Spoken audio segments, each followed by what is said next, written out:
I think the hardest question a man will ever ask themselves is, what do I do with my life? And before we can even ask that question truthfully, we must first become men. But what is a man?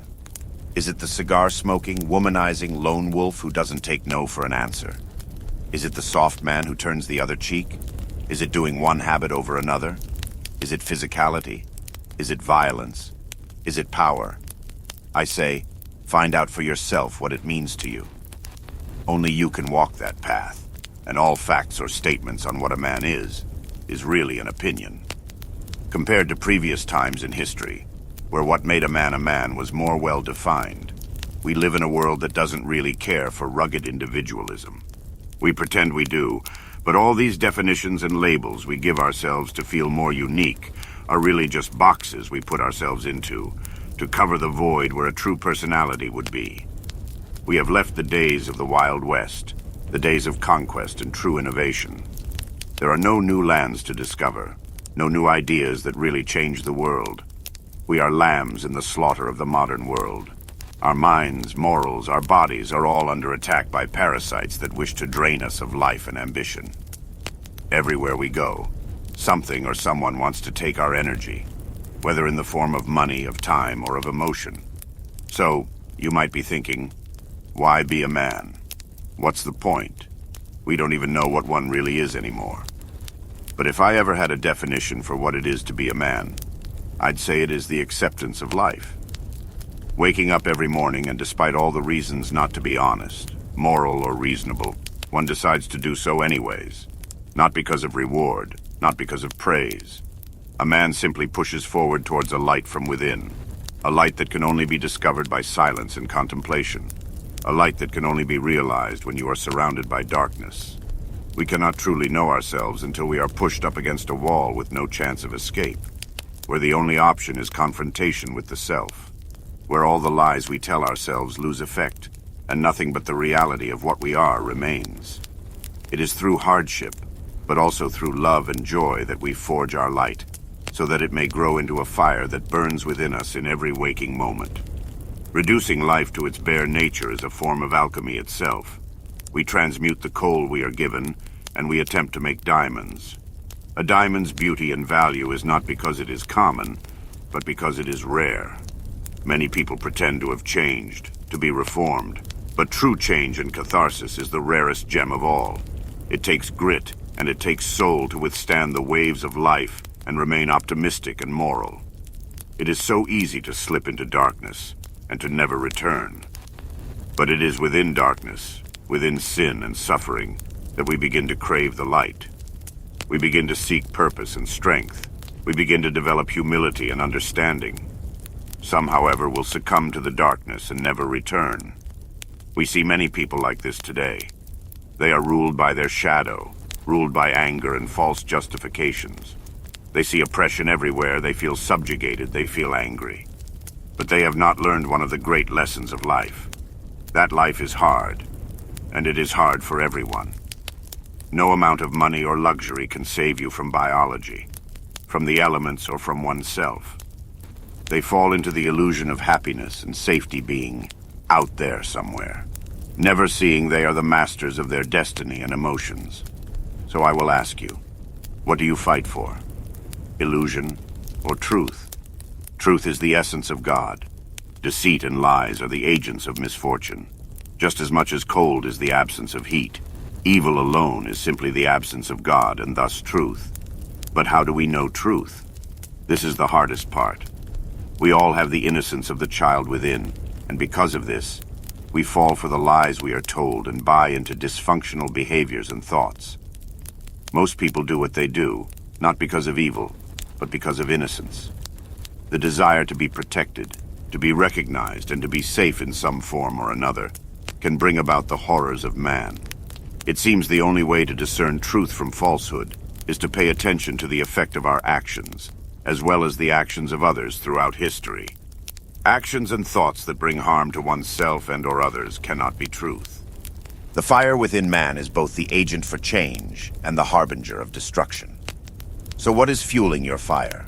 A desire for power, or the desire for force? Power and force are two different things. It would serve you well to meditate on the meaning.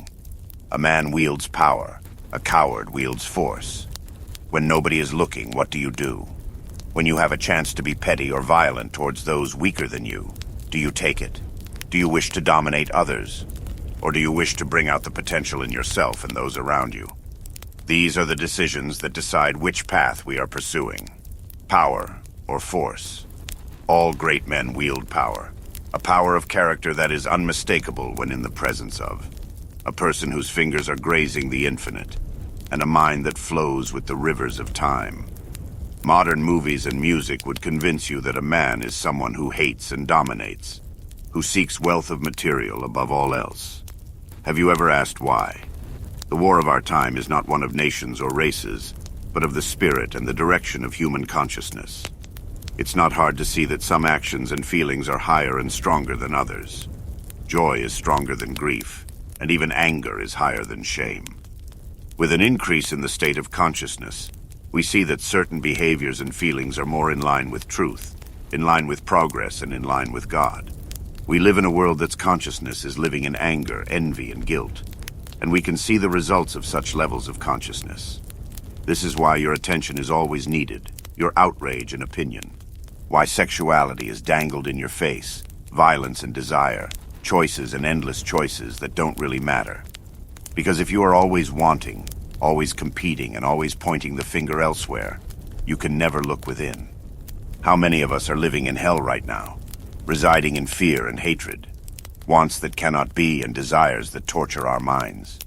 This kind of mindset is beneficial to our controllers, to be distracted with the illusion of political parties and race and gender. The hidden hand wishes for our complete enslavement to the material world and its traps. Love is the only way out. Love is not just platonic. Love is attention and focus. And many people do not realize how much love there really is. With the right mind, we can see love in many things. If our minds and hearts are open, we can see that a box made with love gives off an unmistakable energy, whereas something made robotically will lack this. All things give forth an intense aliveness, but those made and cared for with love give off an unmistakable aura. We have all felt the love of a pet, the kind words of a stranger, or the caring touch of another. It is in those moments we feel at peace, and feel the force that is love, that is God. It is never separate from you. It is always within. These words are not meant, however, to deflect from our current reality. We must learn to defend ourselves in idea and in body. We must try and protect those that cannot protect themselves. Because in the end, you may abandon your body, but you must not abandon your honor. These concepts are abstract, of course, but when felt they are more real and transcendent than reality itself. If we do not stick to our word and honor ourselves and our convictions, we are nothing but beasts. If we do not protect those weaker or show mercy, how can we truly be strong? We live in a time where we are pushed to think like animals but expected to act as humans. I say accept you are both, but live for the latter. Shame and guilt are tools of the ego. Even when you blame and put yourself down, you are really juicing your ego and the illusion it provides. They did this, they did that, I am right, and they are wrong. All of this gives us a kick of sorts. Part of the process of becoming a man is to stop feeling bad for yourself. Look for the lesson and stop blaming others as though it will change anything. It is childish and self-defeating. Even if every desire you ever had was satisfied, every wish granted, you would still be left wanting. True satisfaction is not possible in this world. Instead of feeling sorry for yourself, accept the role you have here and do your best. When do we stop and take time to look at a tree? Look into the sky and feel the sun. How much do we stop all distractions and just be with the moment we are in? These things are the genius of a child and those who are among the dying. Acceptance of the present and the acknowledgement of the eternal moment. So I dare you to find out what you are through trial and error, joy and pain. Be fluid, be open of heart and mind. Protect what cannot protect itself and be a servant of truth. All it takes is intention and small steps every day. You don't need to change the world or leave a legacy. You don't need to be rich or be feared by others. You don't need to be big or strong. You only need the fire. One that will push through all darkness, and one that warms the hearts of those around you. Like a moth to a flame, purpose will find you. Happiness, joy, and love are all within you. They do not need to be found. So don't worry so much. Dream up a good life and enjoy the process. It may seem hard, but I know you can do it.